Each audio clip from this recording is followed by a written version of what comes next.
This was the moment an explosion at a Russian factory rocked the town of Sergeyev Posad on Wednesday.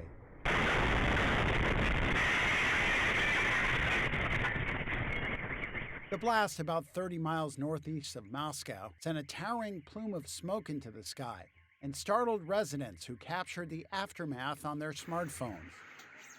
Ёб твою мать! Local authorities said at least one person was killed in the blast and more than 50 were injured at the optics and optical electronics factory. One state-owned news agency reported emergency services as saying the explosion occurred in a warehouse containing pyrotechnic equipment. Everything started shaking. We did not understand what had just happened. We thought it may have been an earthquake. The blast was so strong. We did not know what to think. The plume of smoke just went up. There was a column of smoke.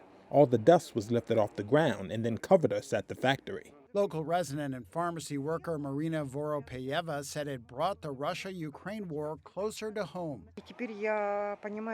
Now, I understand how people in Belgorod region feel. They live close to the conflict, and it happens there all the time. It's scary. It's terrifying. I pray to God it never happens again. Not on the other side, on the Ukrainian side, nor here. These things should not be happening in the 21st century. Russian media quoted emergency services as dismissing early reports that the blast could have been caused by a Ukrainian drone attack, many of which have taken place in Moscow and the surrounding area in recent weeks and months, attributed by Russia to Ukraine. The governor of the Moscow region said 30 people had been admitted to the hospital, including 6 in intensive care, and 26 others had been treated for lesser injuries.